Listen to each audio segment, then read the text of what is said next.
ครับผมสวัสดีครับครับวันนี้นะครับเป็นการสาธิตนะครับวิธีการต่อท่อ PPR นะครับแล้วก็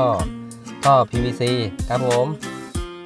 ซึ่งวิธีการต่อนะครับก็จะแตกต่างกันนะครับเพราะว่า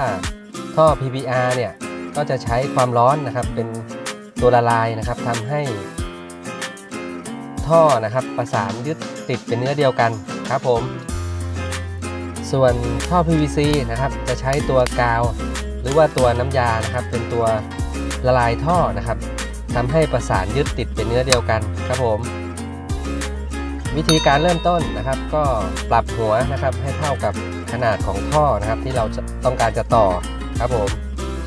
ส่วนตัวที่เรากำลังจะสาธิตนะครับก็เป็นขนาด4หุ่นนะครับ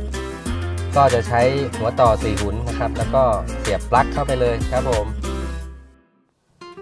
ก็จะเสียบปลั๊กนะครับทิ้งไว้นะครับแล้วก็รอจนกว่าความร้อนจะได้ที่นะครับผมครับในระหว่างที่เรารอนะครับเราก็จะมาเตรียมนะครับอุปกรณ์นะครับก็คืองอ90นะครับแล้วก็ท่อครับผมส่วนขั้นตอนนี้นะครับก็เป็นการทดสอบครีมตัดท่อนะครับผมครับผมก็หลังจากนั้นนะครับเราก็จะมาดูที่เครื่องนะครับซึ่งที่ตัวเครื่องเนี่ยก็จะมีสัญญาณไฟนะครับซึ่งจะบอกเราว่าความร้อนนะครับพร้อมที่จะใช้งานได้หรือยังนะครับผม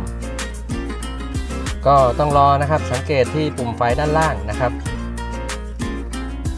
ส่วนเทคนิคการต่อนะครับก็ให้เราสังเกตที่ลายเส้นนะครับให้ดูที่ลายเส้นที่ตัวข้องอนะครับก็จะมีลายเส้นนะครับแล้วก็ท่อก็จะมีลายเส้นเช่นกันนะครับผมเพื่อว่าเวลาเราต่ออุปกรณ์ตัวอื่นนะครับก็จะง่ายนะครับในการต่อหลังจากนั้นนะครับก็นำอุปกรณ์นะครับทั้ง2ชิ้น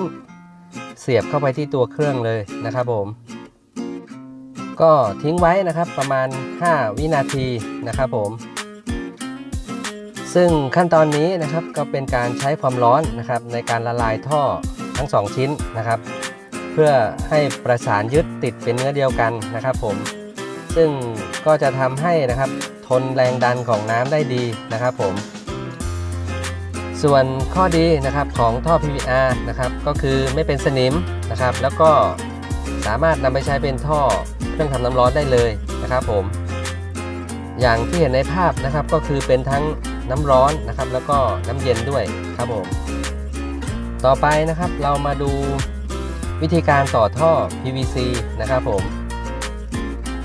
ครีมตัดนะครับเราก็จะใช้ครีมตัวเดียวกันได้เลยนะครับผมข้อดีนะครับของการใช้ครีมตัดนะครับก็จะดีกว่าการใช้ใบเลื่อยนะครับผมเพราะว่านะครับการใช้ใบเลื่อยเนี่ยจะทำให้มีเศษท่อนะครับแล้วก็ตัวเศษท่อเนี่ยก็จะไปอุดตันที่หัวก๊อกต่างๆนะครับผมก่อนที่จะทำการต่อนะครับเราก็จะมาสังเกตที่ลายเส้นนะครับเช่นเดียวกับท่อ PPR เลยนะครับผมเพราะว่านะครับจะเป็นการง่ายนะครับสำหรับการต่ออุปกรณ์ในชิ้นต่อไปครับผม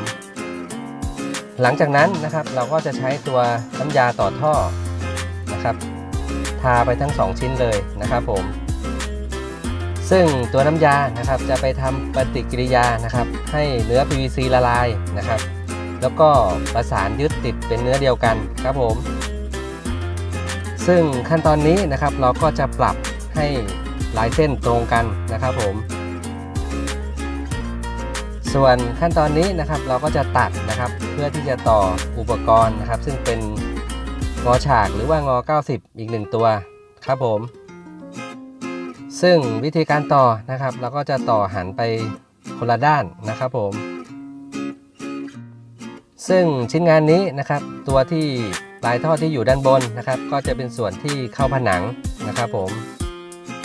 ส่วนวิธีการต่อนะครับก็ให้ดูที่ลายเส้นเหมือนเดิมนะครับแล้วงานก็จะออกมาโดยที่ตรงนะครับแล้วก็สวยงามส่วนขั้นตอนหลังจากนี้นะครับก็จะเป็นการดูตัวอย่างนะครับ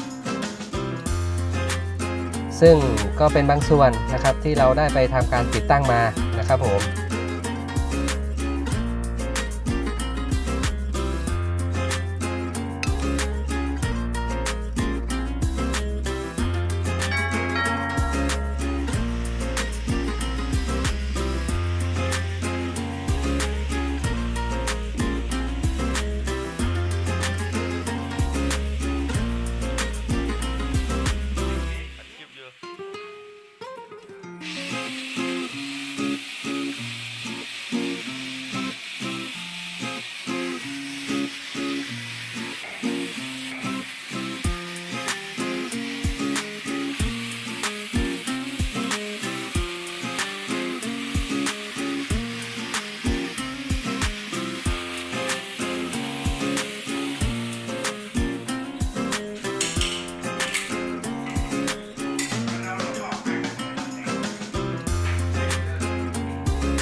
ครับผมก็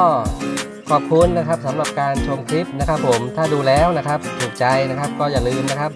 ฝากกดติดตามนะครับกดไลค์กดแชร์นะครับเพื่อเป็นกำลังใจให้กับพวกเราด้วยนะครับขอขอบคุณครับผม